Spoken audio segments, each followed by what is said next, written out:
आप लोगों को कुछ मिला था? नहीं सर, ऐसे तो नॉर्मली पता चल जाता है कि आग कैसे लगी, पर यहाँ पर तो कुछ पता ही नहीं चल रहा है कि आग लगी कैसे। अच्छा ठीक है, देखो एम्बुलेंस कहाँ तक पहुंची। जी सर।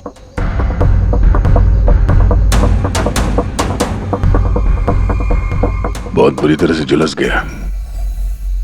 कमाल है, कुछ पता ही नहीं चल रहा है कि आग कैसे लगी है।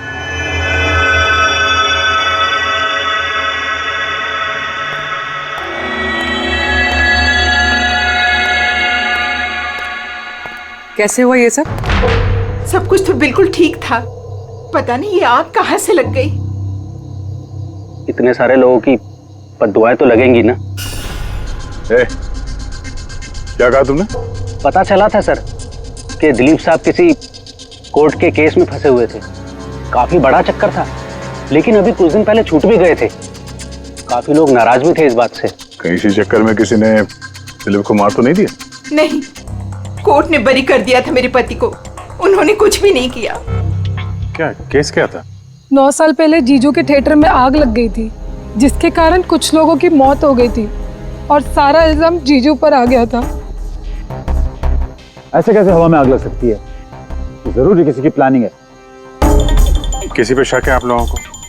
कौन कर सकता है? कोई भी कर सकता है, अनीता भी कर सकती है। कौन कौन अनीता? टोनी की वाइफ, और वो आज यहाँ आई भी थी।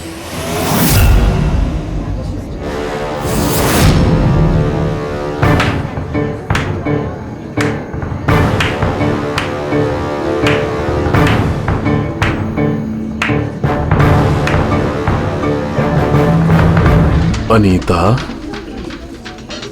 दूसरों का घर बर्बाद करके अपने परिवार के साथ खुशियां मनाई जा रही है। वेरी गुड, वेरी गुड, वाह। लेकिन एक बात याद रखना, उन लोगों की तरह तुम भी तड़प तड़प के मरोगे। सिक्योरिटी! ए चुप! आवाज नीचे। निकालो उसको बाहर, निकालो! आउट! लगता है तुम दोनों अपने अंजाम से वाकिफ नहीं। तुम्हारा बुरा समय अब शुरू हो गया है, याद रखना। तूने जो किया है ना मेरे टोनी के साथ, याद रखना, इसके बाद तू नहीं बचेगा। सुना तूने? ले जा उसको। तू नहीं बचेगा, नर्क में चलेगा तू। अरे देख क्या रहा है, ले जा इसे। नर्क में चलेगा तू, तड़प तड़प के चलेगा, याद रखना। अरे जा।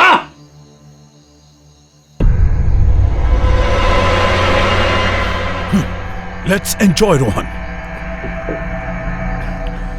अरे भूल जाओ।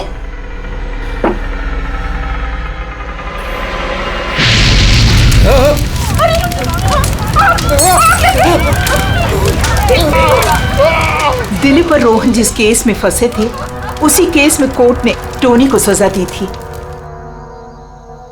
अच्छा, किस किस को पता था कि आप लोग यहाँ रेस्टोरेंट में आने वाले हैं?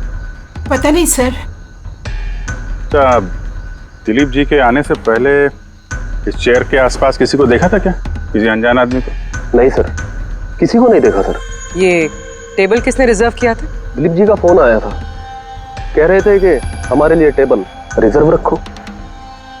हमेशा यहीं बैठते थे, इसी टेबल इसी चेयर पर, रेगुलर कस्टमर थे हमारे। किसी को पहले से पता था कि दिलीप यहाँ इसी टेबल पे बैठेगा? सर, कुर्सी के पास तो ऐसी कोई चीज नहीं है जिससे आग लग सकती हो। कमाल की मिस्ट्री है यार। सीसीटीवी कैमरा,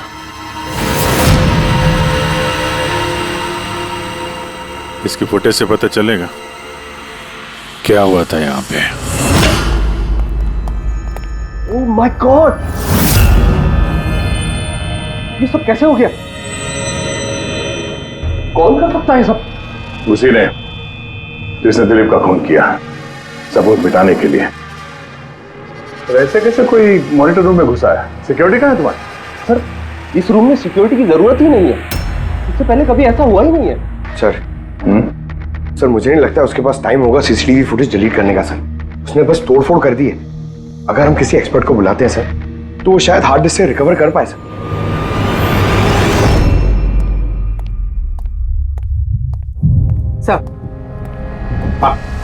सर 9 साल पहले दिलीप और रोहन का एक थिएटर था जिसमें आग लग गई थी। एग्जिट और एंट्री डोर बंद होने की वजह से इस आग में 12 लोग जल के मर गए थे। विक्टिम्स की फैमिली ने केस किया तो इन्वेस्टिगेशन में पता चला कि उस वक्त एक गार्ड ड्यूटी पे था। हाँ, टोनी। हाँ सर कोर्ट में साबित हो गया कि टोनी ने बहुत शराब पी रखी थी और शराब के नशे में वो इतना धुत था कि वो इमरजेंसी एग्जिट भी खोल नहीं पाया। हाँ, बस टोनी की बीवी अनीता ये मानने को तैयार ही नहीं कि गलती टोनी की है। सर सिर्फ उसका ही नहीं, बहुत सारे न्यूज़पेपर आर्टिकल्स ने भी कोर्ट के इस फैसले के खिलाफ आवाज उठाई थी। जब ये हादसा हुआ था उस वक्त दिलीप और रोहन के खिलाफ सॉलिड एविडेंसेस थे, लेकिन फिर केस चलता रहा। 9 साल हो गए। कुछ विटनेसेस ने गवाही बदल दी और कुछ कंट्री से बाहर चले गए। सर, दिलीप और रोहन ने जरूर पैसे और पावर का इस्तेमाल किया होगा और ये बात टोनी को पता चल गई होगी। उसी ने भेजा होगा अनीता को दिलीप को मारने के लिए। पर फ्रेडी, जब अनीता वहां थी ही नहीं तो आग लगाई कैसे? नहीं, सिक्योरिटी वालों ने तो उसे बाहर निकाला था रेस्टोरेंट में से। ऐसी कौन सी चीज है जो अचानक आग लग सकती है? सर शायद डॉक्टर सालुंके हमारी मदद कर सके, या फिर अनीता।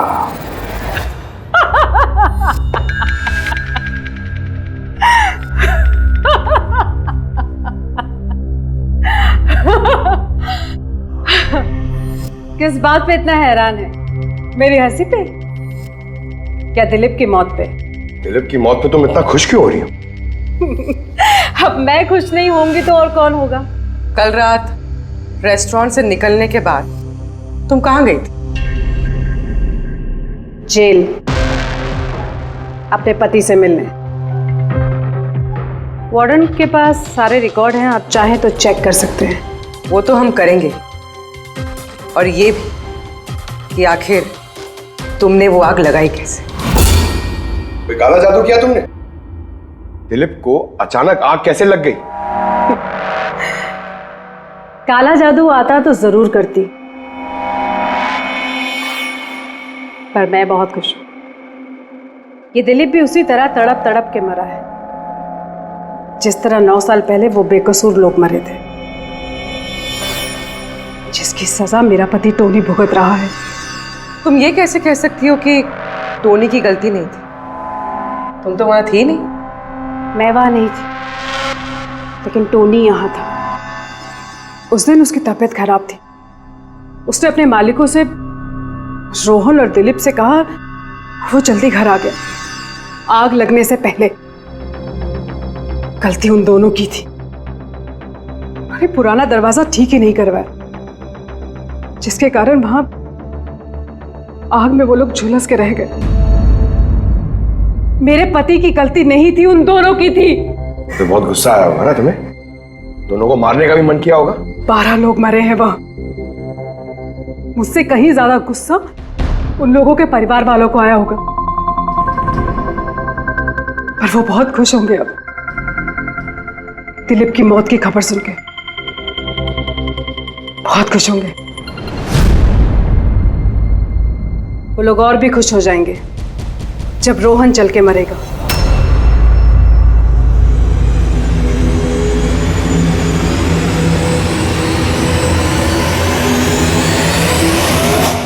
सर 42 लोग हैं, उन 12 विक्टिम के करीबी रिश्तेदार और फैमिली वाले। सस्पेक्ट ज्यादा और वक्त कम। सर सबसे पहले इन 42 लोगों में से उन लोगों के नाम हटा देते हैं जो कल दिलीप की मौत के वक्त शहर में नहीं थे। सर 9 साल हो गए इस बात को। शायद कितने लोग देश भी छोड़कर चले गए होंगे, और कुछ लोगों की मौत भी हो गई होगी। फिर भी पता तो लगाना ही पड़ेगा। देखो कितने लोग शहर में थे जब दिलीप की मौत हुई।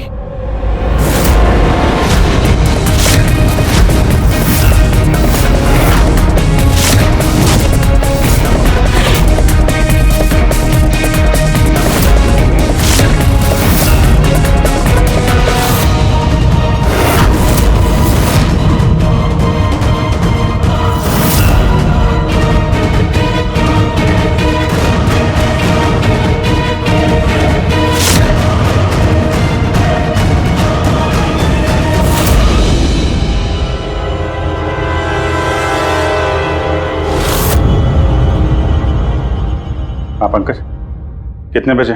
27 लोग हैं सर जो उस वक्त शहर में थे और उनके पास दिलीप को मारने की वजह थी।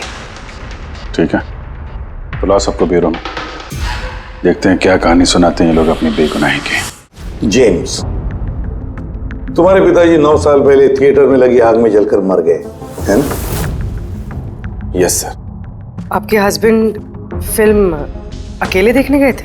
उस दिन मैं बिजी थी, इसलिए वो अकेले ही चले गए। कल रात कहाँ पर थे तुम? सर मैं अपने फ्रेंड्स के साथ था। सर मैं पासपोर्ट ऑफिस गया था। उन दोनों को मैं ऐसे बच के नहीं जाने दूंगी। तो क्या किया तुमने? सोचा कि दिलीप से फेस टू फेस मिलूंगा और उससे पूछूंगा कि तुमने ऐसा क्यों किया। सर उसके बाद मैं अपने फ्रेंड के साथ घर पे गया। मैं अपनी वाइफ के साथ मॉल में था। सर आप मेरे फ्रेंड से पूछ सकते हैं। सर मैं उससे मिलता तो रेस्टोरेंट तक जिंदा नहीं पहुंच पाता। दिलीप को उसके किए की सजा मिल गई। मुझे मालूम चला रेस्टोरेंट से कि दिलीप के साथ क्या हुआ तो दिल को सुकून मिला सर। अब बचा रोहन, उसको भी उसके किए की सजा जरूर मिलेगी। अब इन 27 लोगों में से उन लोगों के नाम रहने दो जो घुमा फिरा के जवाब दे रहे थे और जिन्होंने अपने जवाब पहले से ही तैयार करके रखे थे।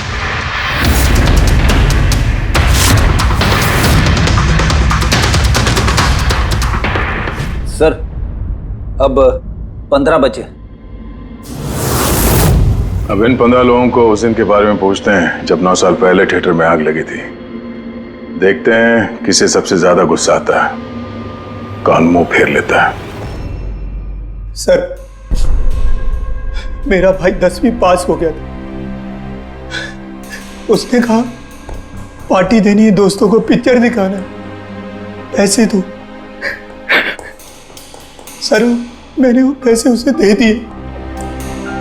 काश वो पैसे मुझे उसे देने नहीं चाहिए थे सर।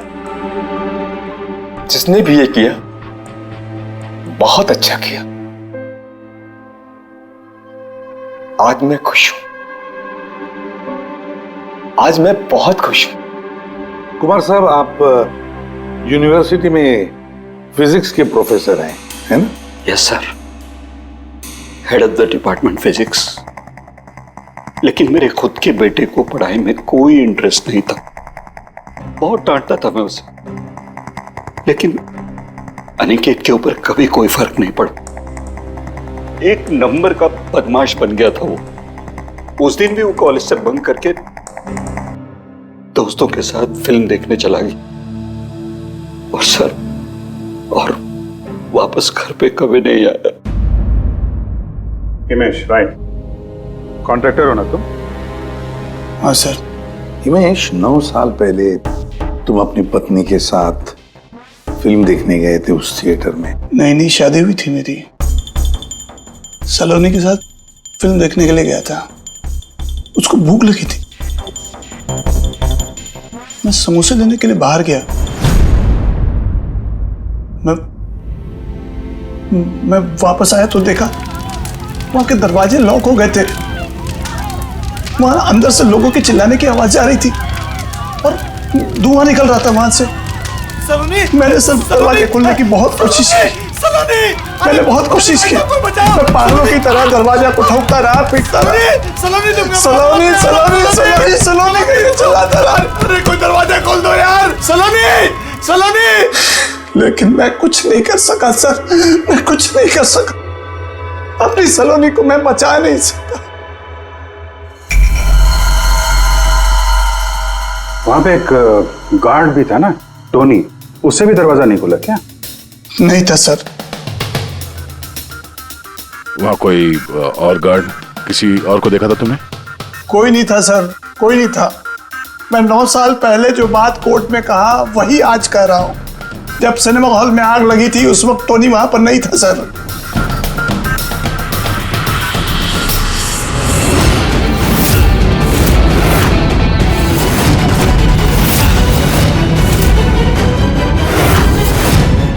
सर ये है हमारे फाइनल 15 सस्पेक्ट जो दिलीप को मार सकते हैं। सो कॉप्स कह रहे थे कि फायरमैन को भी पता नहीं चला कि आग का एग्जैक्टली सोर्स क्या था।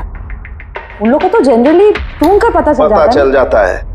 कि वहां पर ऐसी कौन सी चीज थी जो तुरंत आग पकड़ती है, लेकिन उन्हें पता नहीं चला। उन्हें पता नहीं चला। उन्हें इसलिए पता नहीं चला क्योंकि उस चीज की ना तो कोई खुशबू थी ना कोई रंग था। एग्जैक्टली सर, मतलब अगर लिक्विड होता ना तो इस दिलीप को पता चलता जब वो चेयर पे बैठता, उसे फील होता। और अगर पाउडर होता तो हमें टेस्टिंग में पता चल जाता। इसका मतलब ये तो गैस, जिसका मतलब ये गैस है। गैस? तो इसीलिए उस फायरमैन को पता नहीं चला कि किस चीज से आग लगी है। इनफ्लेमेबल गैस बॉस, जिसे सिर्फ एक स्पार्क की जरूरत होती है आग पकड़ने के लिए। अच्छा, मुझे एक बात समझ में नहीं आ रही है। दिलीप इस कुर्सी पर बैठा था, तो गैस कुर्सी पर आई कहां से? कुर्सी से ही। क्या? कुर्सी से? वो ऐसे बॉस, जिस चेयर पे ये दिलीप बैठा था उसके नीचे की तरफ किसी ने ज्वलनशील गैस का स्प्रे किया हुआ था। मरते वक्त दिलीप के कांटेक्ट में दो चीजें थी, एक तो ये चेयर जिस पे वो बैठा था और एक वाइन का ग्लास जो उसने हाथ में पकड़ा हुआ था। हमने ये दोनों चीजें चेक की तो इस चेयर के ऊपर से हमें इनफ्लेमेबल गैस के कुछ ट्रेसेस मिले।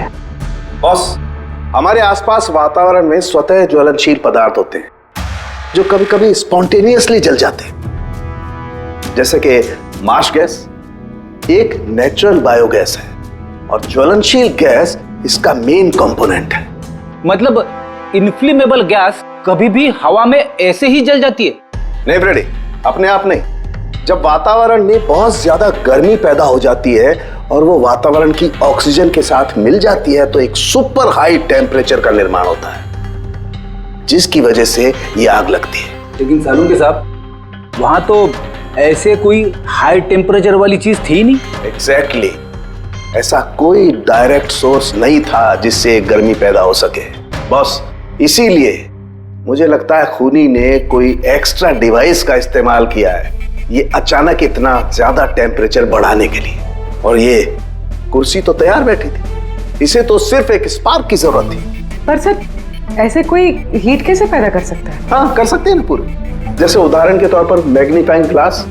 मैग्नीफाइंग ग्लास पर सूरज की किरणों को खास तरीके से फोकस करके हम बचपन में कागज जलाया करते थे।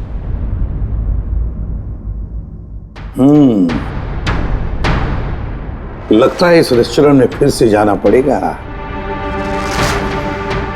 पता लगाना पड़ेगा किस चीज से आग लगी है।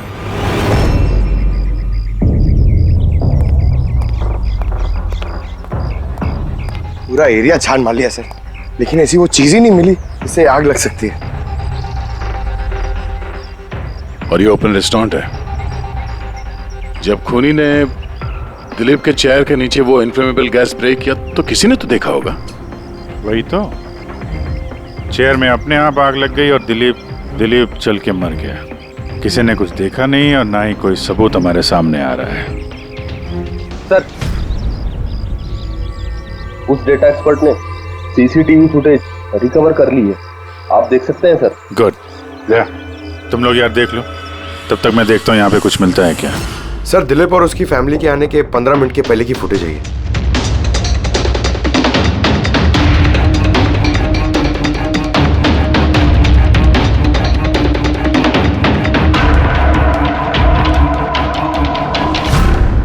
ये कुर्सी चेंज कर रहा है। इसका कोई दूसरा एंगल है क्या इसी टाइम का? चेक कर। एक मिनट सर।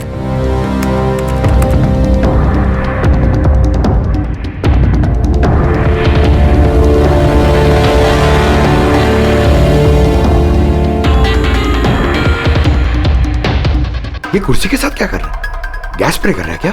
हाँ, उसने अपने चेयर पे गैस स्प्रे किया और उसने अपनी कुर्सी को उस कुर्सी से बदल दी जिस पे दिलीप बैठने वाला था।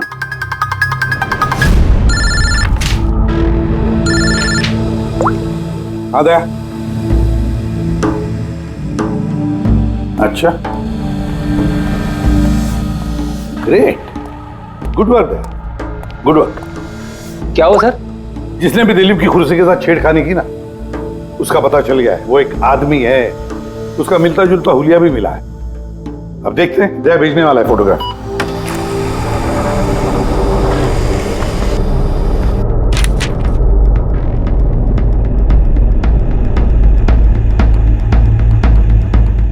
खूनी इन बचे लोगों में से ही कोई एक है,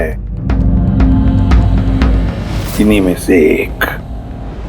और अब इसका अगला शिकार रोहन है।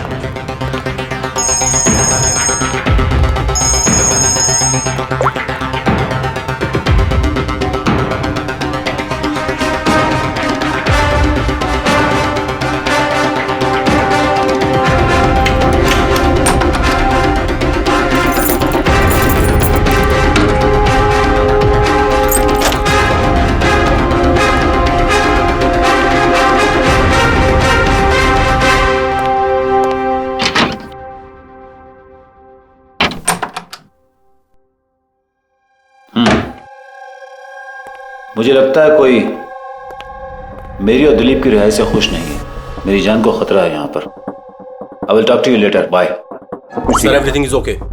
ऑल राइट, तुम यहीं पर रहना और किसी को भी अंदर मत आने देना। Be alert, okay? Okay sir.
बचाओ बचाओ,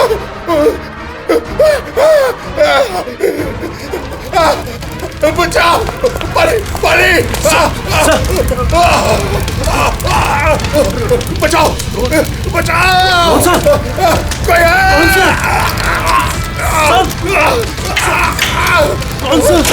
बचाओ, पानी पानी, कौन सा?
क्या हुआ यहाँ पर और कैसे?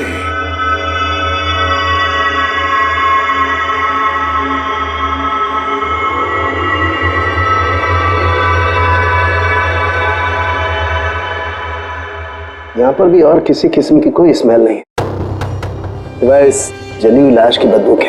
यानी ये मर्डर भी इन्फ्लेमेबल गैस से हुआ है? शायद। ये सब हुआ कैसे? हाँ? सर मैं रोहन सर का बॉडीगार्ड हूं सर। अच्छा, तो फिर ये आप लोग कहाँ थे जब ये सब हुआ? सर रोहन सर ने मुझे बाहर निगरानी के लिए कहा था, तो थोड़ी देर के बाद सर उनके चिल्लाने की आवाज आई तो मैं उनके कमरे की तरफ भागा, लेकिन सर दरवाजे के चारों तरफ से धुआं देखा तो मैं दूसरी चाबी से दरवाजा खोल के अंदर गया तो देखा कि सर रोहन सर जले पड़े थे। आप लोगों को भी कुछ पता नहीं है?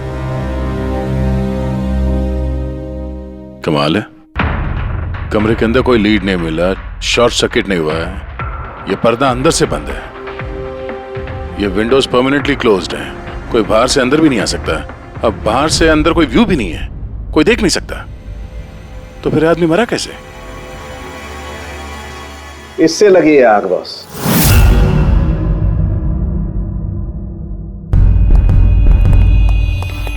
ये इस चीज से ये है क्या सर? फिलामेंट है। फिलामेंट? इलेक्ट्रिक बल्ब के अंदर का फिलामेंट। और जब इस फिलामेंट में इलेक्ट्रिक करंट पास होता है तो ये गर्म होकर के लाल हो जाता है। बॉस, खूनी ने भी इसी टेक्निक का इस्तेमाल किया है उस ज्वलनशील गैस को जलाने के लिए। पर वहां रेस्टोरेंट में जहां पर दिलीप की मौत हुई थी, वहां पर तो हमें ऐसा कोई फिलामेंट वगैरह नहीं मिला। बॉस, इतनी छोटी सी चीज है, वो खुली जगह है, उड़ गई होगी शायद कहीं, लेकिन यहाँ तो पूरा कमरा बंद है, इसीलिए पलंग के नीचे मिल गया मुझे। लेकिन सर, फिलामेंट से करंट पास होने के लिए वायर्स का कोई ना कोई कनेक्शन तो होना चाहिए ना बेड तक। होगा, यही कहीं होगा जरूर। तब पूरा बेड चेक कर लिया हमने, कमरा चेक कर लिया, ऐसा तो यहाँ पे कुछ भी नहीं मिला सर। दया, वो दरवाजा कैसा? मैनेजर। Yes sir. वो दरवाजा कहाँ खुलता है? सर दूसरा रूम है जो इस रूम से कनेक्टेड है सर। अब वैसे ये रूम सील्ड रहता है, इसे कोई खोलता नहीं सर। खोलो दरवाजा। Yes sir.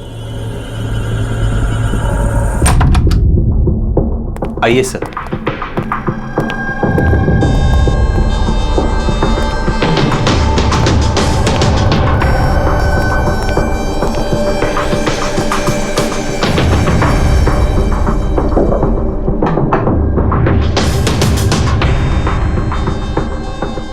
मैनेजर साहब, किसका कमरा है ये? कौन रहता है इस कमरे में?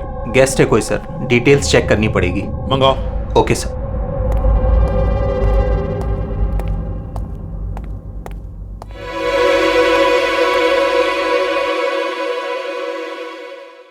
सर, वहां उस कमरे में जो कुछ भी हुआ है सर, वो इसी कमरे से किया गया। लेकिन अगर करंट इस रूम से पास किया गया है तो यहाँ से उस बेड तक कोई ना कोई वायर तो होनी चाहिए ना। और अगर वायर अगर होती तो बॉस रोहन को दिखाई भी देनी चाहिए। हाँ, शायद उसके बॉडीगार्ड ने भी देखा हो। बुलाओ उसके बॉडीगार्ड को। आप आया।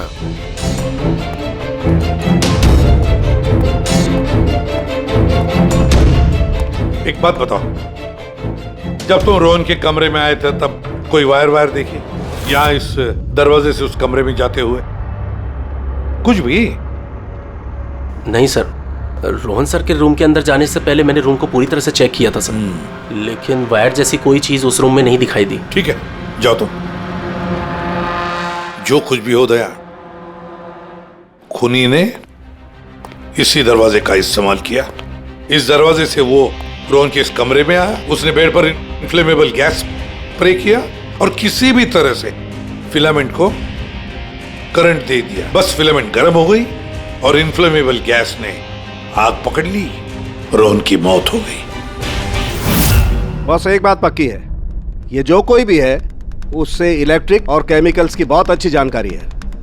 प्रोफेसर कुमार, फिजिक्स का प्रोफेसर कुमार, उससे बढ़कर और कौन जान सकता है इस सारे मामले में? दया, अच्छा, इस प्रोफेसर कुमार से मिल लो। अच्छा दया, मैं भी चलता हूं तुम्हारे साथ।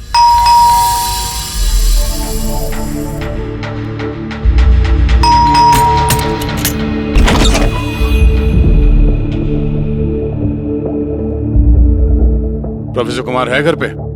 हाँ है, लेकिन आप लोग? सीआईडी। सीआईडी? सब ठीक तो है ना साहब? हाँ, उनसे कुछ पूछताछ करनी है। कहाँ है वो? बाहर बच्चों को पढ़ा रहे हैं, मैं बुला के लाता हूँ। कोई बात नहीं, हम देखते हैं।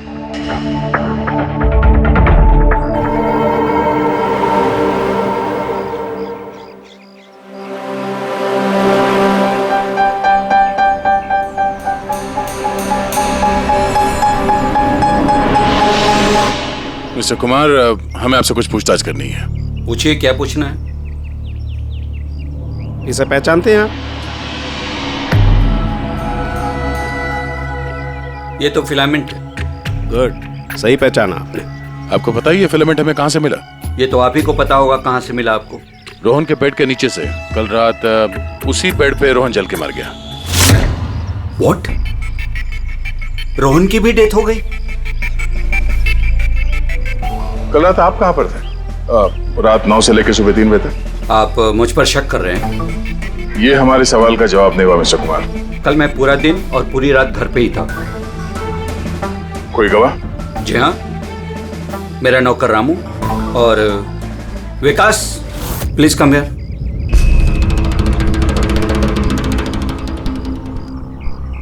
Yes sir.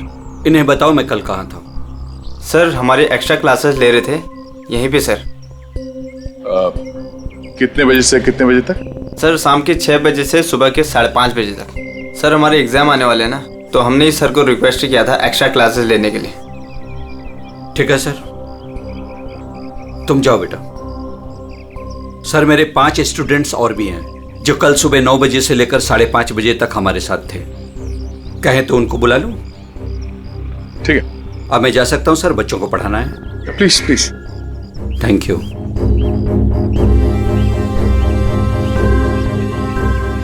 हाँ तो बच्चों में ये कह रहा था कि बिना सोल्डरिंग वायर के भी हम मदरबोर्ड फिक्स कर सकते हैं with the help of adhesive conductor.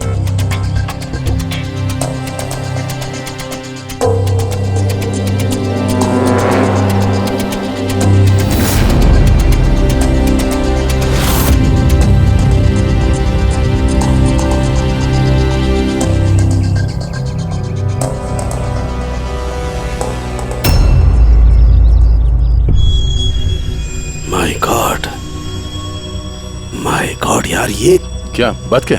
अरे यार, ये गलती मुझसे कैसे हो गई? क्या गॉड, बूढ़ा हो गया हूं मैं, बूढ़ा हो गया हूं मैं। एक काम करो, 1 घंटे बाद फॉरेंसिक लैब में मिलो, कुछ बताऊंगा। 1 घंटे बाद। अरे वो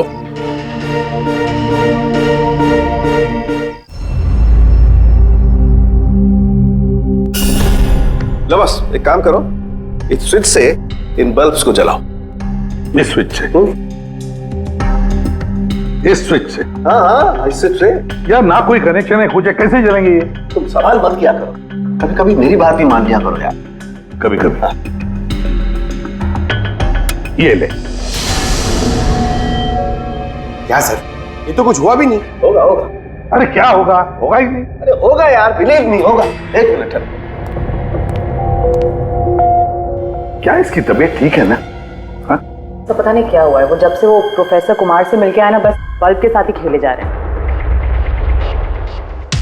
बात बताओ, वो फिंगरप्रिंट्स का क्या रिपोर्ट आया? वही जो फिंगरप्रिंट्स उन्हें होटल वाले से लिए थे और रूम में उठाए थे। तो फिंगरप्रिंट्स तो बहुत सारे मिले, लेकिन सारे स्टाफ मेंबर्स के ही हैं, उसके अलावा और किसी के नहीं मिले। ये कैसे हो सकता है? तो भाई साहब जरा इधर भी ध्यान दीजिए। हाँ हाँ, ध्यान है। हाँ।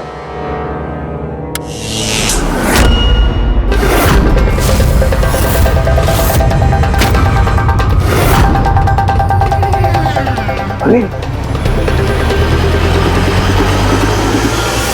सर ये बल्ब जलने कैसे लगे? क्या बात है सालुंके साहब, बिना वायर के सारे बल्ब जला दिए। लेकिन सालुंके साहब, ये सब आपने किया कैसे?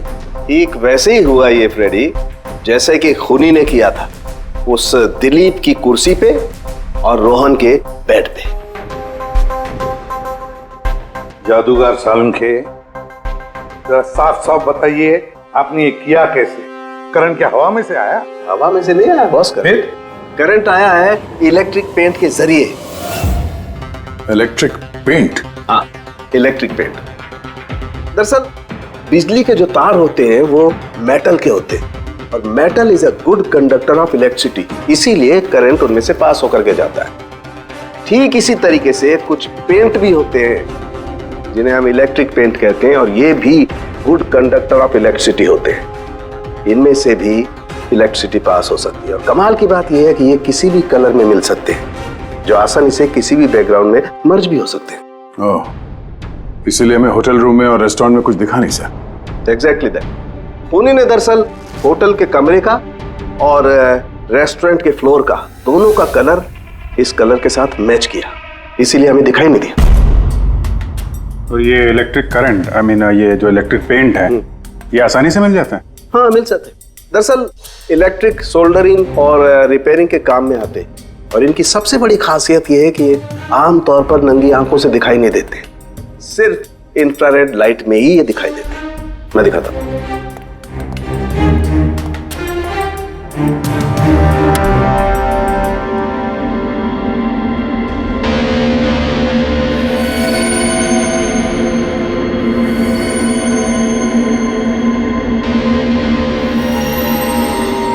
देखा बॉस? हाँ, खूनी ने भी ऐसे ही इस इलेक्ट्रिक पेंट का इस्तेमाल किया और ये सर्किट बनाया।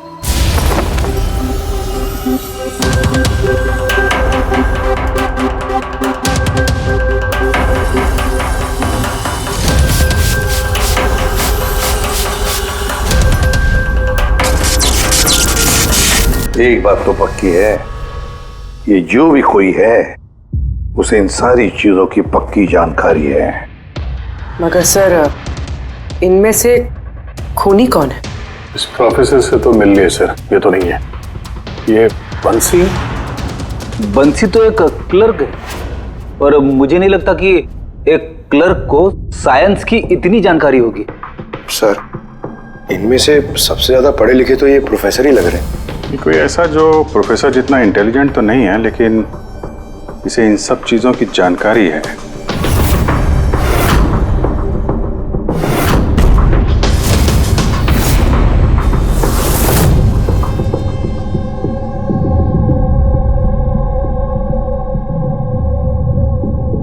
वो ये है अभिजीत, ये है वो। याद है क्या कहा था इसने, कि क्या काम करता?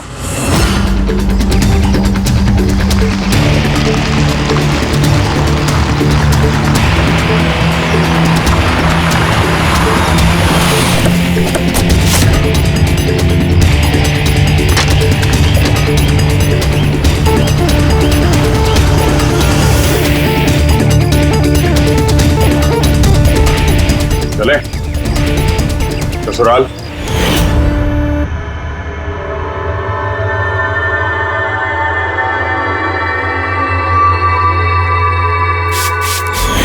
दिलीप और रोहन पर केस हुआ था, लेकिन मुझे मालूम था अपने पैसे और पावर के दम पर वो छूट जाएंगे। लेकिन उनके पास पैसा था तो मेरे पास दिमाग। कई महीनों तक उनका पीछा किया, वो कहां जाते हैं, क्या करते हैं, किससे मिलते हैं, सब कुछ। आखिर मैंने दोनों को मारने की तरकीब ढूंढ ही निकाली, इलेक्ट्रिक पेंट्स और सर्किट्स के जरिए। ये दोनों के बारे में मुझे अच्छी खासी जानकारी थी। बस दे दी दोनों को सजा, दोनों को मार दिया जिंदा जलाकर, जैसे उन्होंने मेरी सलोनी को मारा था। उमेश, तुम्हारी पत्नी के साथ जो कुछ भी हुआ उसका हम सबको अफसोस है, लेकिन दिलीप और रोहन को मारकर तुम्हें क्या मिला? क्या तुम्हारी पत्नी वापस आ गई? बदले की आग में तुमने दो लोगों की जानें ली। कानून तुम्हें कभी माफ नहीं करेगा, तुम्हें कड़ी से कड़ी सजा होगी।